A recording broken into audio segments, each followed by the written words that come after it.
Nous allons voir dans ce petit tutoriel comment réaliser le rapport de stage.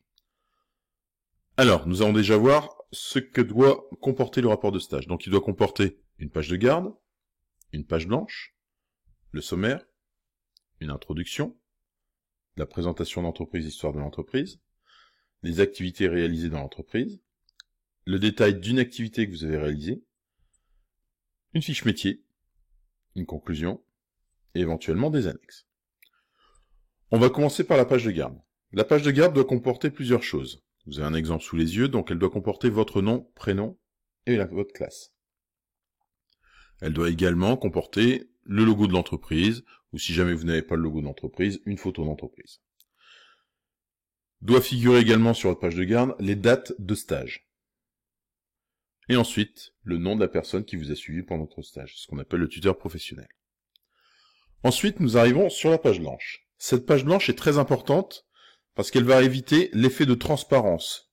J'explique, c'est-à-dire que quand vous allez avoir votre page de garde, si vous n'avez pas cette page blanche, à travers, vous allez voir, vous allez commencer à voir par transparence le sommaire qui est la page qui est derrière. Donc on met cette page blanche pour éviter justement cet effet de transparence et de voir ce qu'il y a derrière. Ensuite, le sommaire. Le sommaire va permettre au correcteur de se repérer dans votre rapport de stage et éventuellement vous. Il doit se faire en dernier. C'est la dernière chose que vous devez faire quand vous faites votre rapport de stage. Pour la simple et bonne raison, c'est comme ça vous allez pouvoir paginer, c'est-à-dire indiquer le nombre des pages, déterminer le numéro des pages très facilement. Et il faut savoir une chose, c'est que toutes les pages comptent. Exemple, la page de garde. La page de garde, c'est la page numéro 1. Le recto, page 1. Le verso, donc de l'autre côté, c'est la page numéro 2. La page blanche, c'est la page 3 et 4. Et le sommaire va se retrouver en page 5. Bien sûr, c'est pas parce que le sommaire est en page 5 que forcément votre rapport de stage, il doit faire 9 pages. L'introduction. Donc dans cette introduction, vous allez devoir expliquer pourquoi vous avez choisi cette entreprise.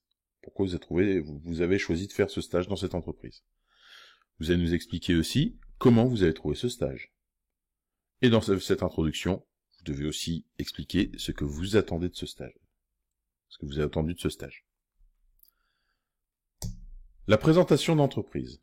Donc la présentation de l'entreprise, il va falloir expliquer l'histoire de l'entreprise. Donner l'historique de l'entreprise avec des dates, la date de création, son statut juridique, la forme de l'entreprise, bref. Il va falloir expliquer ses activités, et éventuellement l'histoire de ses activités.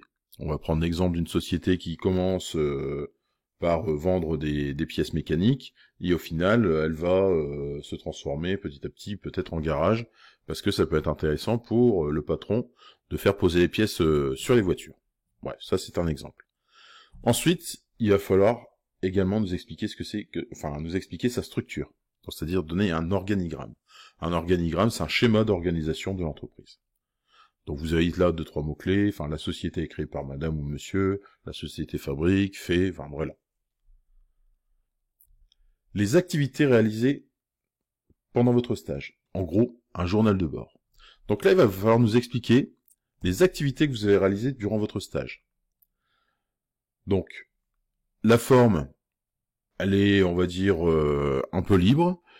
Par contre, les choses à éviter, par exemple du style nous donner heure par heure tout ce que vous avez réalisé, ça peut être bien, mais c'est peut-être un peu compliqué à faire. Mais par contre, vous pouvez nous expliquer, par exemple, que le premier jour, voilà, vous avez fait ça, ça, ça, le deuxième jour, vous avez fait ça, ça, ça, ça, le troisième jour, vous avez fait ça, ça, ça. Mais il faut essayer de structurer un minimum cette partie. Cette partie-là, généralement, elle doit faire à peu près 2 pages, au minimum. Ensuite, il va falloir que vous présentiez dans le détail une activité que vous avez réalisée. Donc là, vous présentez une activité que vous avez aimé faire pendant votre stage. Ou une activité que vous avez fait très souvent, que vous maîtrisez, voilà. Quand vous avez présenté cette activité, il va falloir expliquer aussi les qualités nécessaires pour réaliser cette activité. Par exemple là, si vous regardez l'image sur l'exemple, vous avez un soudeur. Il faut de la dextérité, être sûr, ne pas trembler, voilà. Il faut être patient également. Donc ensuite, il va falloir nous expliquer les difficultés rencontrées que vous avez éventuellement rencontrées pendant que vous avez fait cette activité. Ça peut être je sais pas moi, si vous déplacez des choses, ah bah c'était quelque chose de lourd, c'est rébarbatif, c'est-à-dire que c'est quelque chose que vous faisiez très souvent, donc elle était un petit peu compliqué parce que voilà, c'était très très répétitif. Voilà. Et ensuite, là c'est un petit peu plus compliqué, mais il va falloir que vous essayiez de nous trouver un lien avec ce que vous apprenez au collège. Il y a forcément des liens avec ce que vous apprenez au collège. Ça, c'est intéressant pour vous de le déterminer. Ensuite, on arrive à la fiche métier. Donc cette fiche métier, c'est très simple. C'est un format classique dans lequel on va devoir avoir le nom du métier, en quoi consiste le métier, les qualités nécessaires pour réaliser ce métier, les conditions de travail, les horaires, on travaille dehors, dedans, et voilà. Le salaire approximatif. Alors je sais très bien que les gens n'aiment pas tellement parler de leur salaire, donner leur salaire, mais une petite recherche sur internet, vous trouvez facilement le salaire à peu près approximatif, pas le salaire exact. Chose très importante, il faut aussi indiquer la formation nécessaire, la formation pour arriver à ce métier. Ensuite, la conclusion. Donc dans cette conclusion, vous allez terminer votre rapport de stage, vous allez conclure. Donc ce qu'il va falloir indiquer dans cette partie, c'est ce que vous avez pensé de ce stage, votre avis par rapport à ce stage, si vous avez aimé, vous n'avez pas aimé, ainsi de suite. Ce que ce stage vous a apporté sur le plan personnel, le plan scolaire, ou éventuellement dans votre réflexion par rapport à votre orientation. Et surtout, le lien avec le métier que vous souhaitiez faire. Donc ça, c'est quelque chose qui est très très important. Ça va vraiment permettre de faire justement le lien avec votre stage et votre projet professionnel. Une dernière petite partie qui est facultative, ce sont les annexes. Donc dans ces annexes, vous mettrez toutes les images ou tous les documents que vous souhaitez porter à connaissance du correcteur.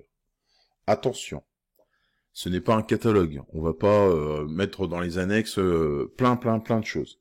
Généralement, on ne les compte pas dans la dimension du rapport, dans le nombre de pages du rapport.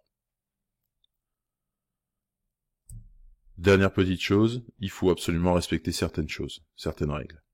Première chose, la police de caractère. Dès que vous allez écrire du texte, vous écrivez en taille 12.